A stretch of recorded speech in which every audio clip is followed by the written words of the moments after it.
So a couple days ago, I made a video covering the DrDisRespect drama, and there are some hefty allegations put up against him. But in making that video and posting it, I've come to the realization that his fans don't know just exactly how bad this is for him. And because I feel like I did a horrible job explaining it in that video, I am going to be going over everything that had happened with DrDisRespect in this video. So let's go ahead and talk about it. So on June 21st, Cody Connors made a tweet, and in it, he says, he got banned because he got caught sexing a minor in the existing Twitch Whispers product.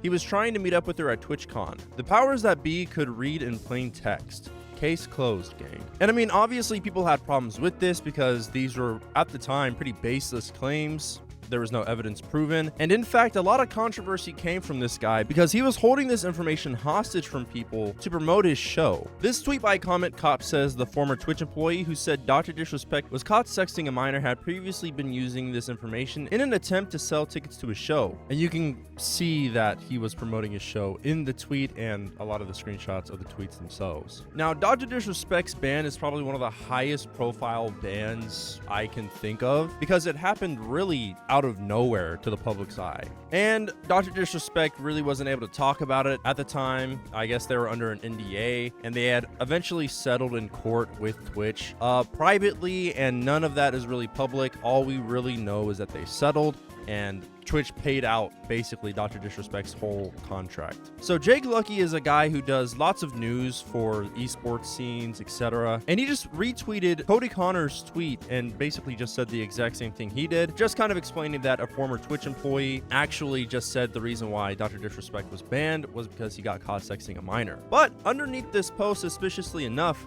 DrDisRespect replies. Now, obviously, in situations like this, you'd want to defend your honor, but the way DrDisRespect did it made people suspicious. So in his reply, he says, "Jake, seriously, I get it. It's a hot topic, but this has been settled. No wrongdoing was acknowledged, and they paid out the whole contract." Now, I feel like this is the worst way to reply to accusations like this. The reason why this is so weird and suspicious is because, well, he doesn't really deny anything. He just says that things were settled in court and that he got his stuff paid out, but it doesn't actually deny that he was caught sexting a minor or that he was banned for sexting a minor. And I think at the time, the reason was because he couldn't really talk about it, or at least he thinks he couldn't talk about it. Now, I want you guys to keep in mind, at the time, we had no proof, so I feel as though all the people who are angry about it and asking for evidence are valid. But what I think seals the deal is the tweet that followed a couple days after. So just a day later, DrDisRespect makes a tweet basically going over the drama and responding to it, trying to clear things up. But I think he does it the worst way possible again. In the tweet, he says, "Listen, I'm obviously tied to legal obligations from the settlement with Twitch, but I just need to say what I can say since this is the internet. I didn't do anything wrong. All this has been probed and settled. Nothing illegal, no wrongdoing was found, and I was paid." Now again, this doesn't really do anything to stop the claims. Obviously, people would like to hear you say, "I wasn't sexting a minor." If something is settled in court, that means nothing to the public eye. There are many cases where stuff has been settled in court, people have been proven innocent in court, and to the public, they are still guilty. So following the accusations, Midnight Society, a company that DrDisRespect co-founded, launched their own investigation on the matter. And on June 24th, they made a tweet basically just letting everyone know that DrDisRespect was dropped from the company. And in the tweet they say, "On Friday evening, we became aware of an allegation against one of our co-founders, Guy Beam, aka DrDisRespect. We assumed his innocence and began speaking with parties involved. And in order to maintain our principles and standards as a studio and individuals, we needed to act. For this reason, we are terminating our relationship with Guy Beam immediately. While these facts are difficult to hear and even more difficult to accept, it is our duty to act with dignity on behalf of all individuals involved, especially the 55 developers and families we have employed along with our community of players." So again, people had an issue with this tweet because no evidence was actually given. People really wanted to see messages, screenshots, things that were happening. And I think it's a little hard for them to be able to get that stuff because DrDisRespect and Twitch settled in court. All of that stuff is probably going to be kept private. I don't see that stuff coming out anytime soon. If they do, then we will have all the proof we need. Well, maybe it proves his innocence, maybe it doesn't, but I do not think that stuff is coming. But I think it's important to understand that at the time, his company thought he was innocent until they launched their own investigation with the people involved with it. So I am assuming that if they didn't come out with messages, screenshots, or whatever, they were at least shown them privately because they can't be shown publicly. But that is just my theory. But if they launched this investigation and they only found DrDisRespect just talking to a minor, not interacting with them inappropriately, I don't think he would have actually been dropped from his company. It would have been weird, but I don't think he would have been dropped. So obviously this was spreading like wildfire. A lot of articles were written about him, and DrDisRespect ended up making his response just a day later. So in the tweet, DrDisRespect says, "Hello, I'd like to make a quick statement. Let's cut the fucking bullshit. As you know, there's no filter with me. I've always been upfront and real with you guys on anything that I can be upfront about. And I'm always willing to accept responsibility, which is why I'm here now." And I suppose this is true because back in 2017, he did actually admit to cheating on his wife, but I don't think he actually admitted to who he was cheating on his wife with. Kind of have a little bit of an announcement, and I just want to be completely transparent with you guys. As you guys know, I have a beautiful family and a wife and kid, and I want to be transparent that I've been unfaithful. So this is a reply to a Dexerto tweet, basically just providing more information on the DrDisRespect ban.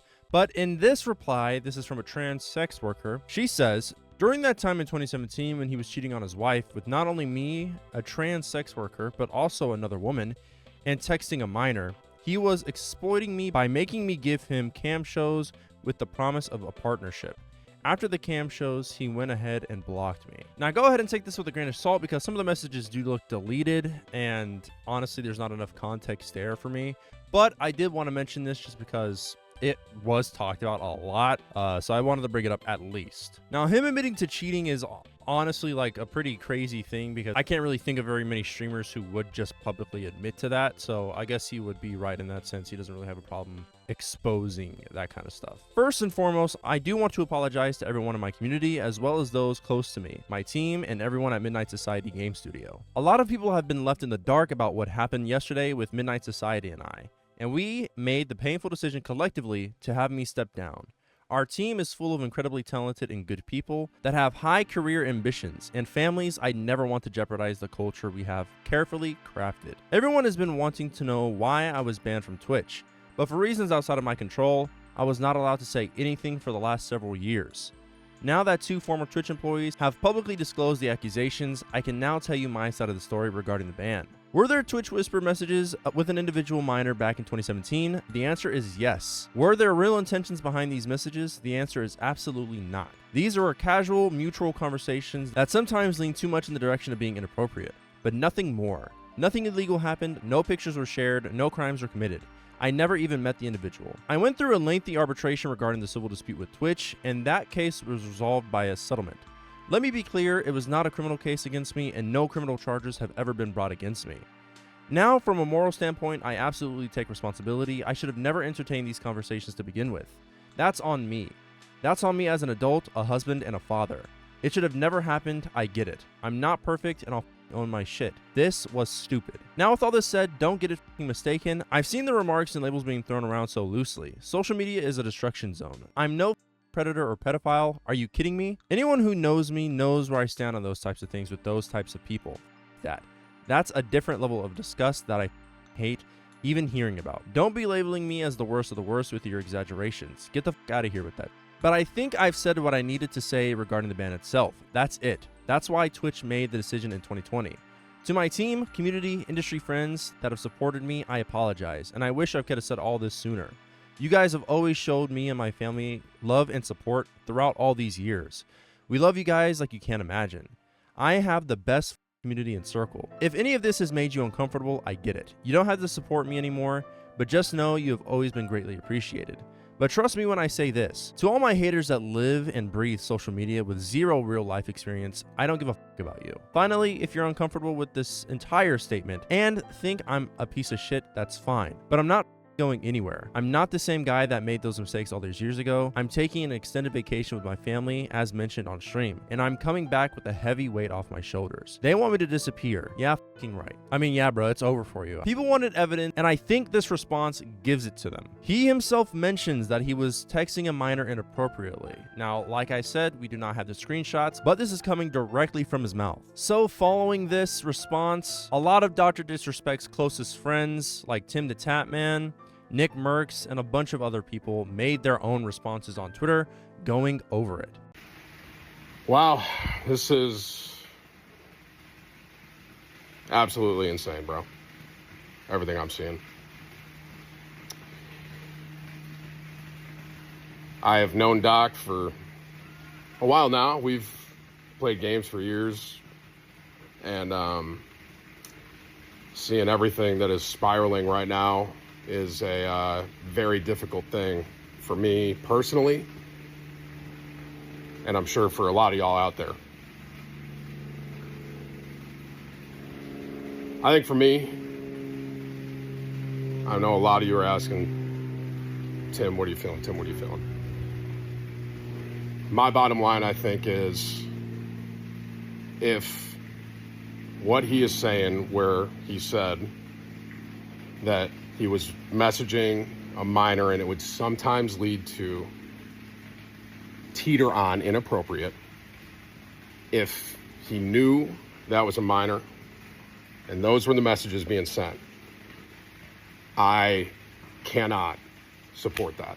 So with all of his friends' responses made, just yesterday, we found out that YouTube actually demonetized DrDisRespect's channel. And as a matter of fact, the reason why DrDisRespect was never offered a streaming deal from YouTube itself was because of the nature of the ban DrDisRespect received on Twitch. In this article by the Rolling Stone, it says, 4 years after the gamer celebrity and streaming star DrDisRespect 42 was banned from Twitch for undisclosed reasons, reports emerged this week that he had allegedly used Amazon-owned platform's direct messaging feature to send sexually explicit texts to a minor. Now, the internal response to those alleged conversations, a long subject of rumor and speculation, is finally coming to light. In June 2020, there was a Me Too reckoning with the gaming community, with dozens in the industry leveling more than 70 allegations of sexual misconduct and assault against high-profile streamers, esports broadcasters, and game developers. Twitch responded to the outcry on June 21st, 2020, promising to take strong and immediate action on credible allegations against their creators. So because YouTube was the next platform that DrDisRespect went to, obviously due to the nature of his ban and a lot of the game journalists talking about it behind the scenes, and with some executives of YouTube, there was never really a deal signed to DrDisRespect, and that's why he never really got one. So just a couple days ago, YouTube removed all paid members from his channel, and eventually this led to the full demonetization of DrDisRespect's channel. And this is following every other deal that DrDisRespect had in the works, dropping him as well. A deal he had with 2K24 dropped him, his stuff with Turtle Beach headphones, all of his deals had dropped him. Now keep in mind, DrDisRespect has not made a reply to this yet. I don't think he will. He's on an extended vacation. I don't think he's coming back to social media soon. But I want to say that I think his career is over. Now, in the general public, he is canceled.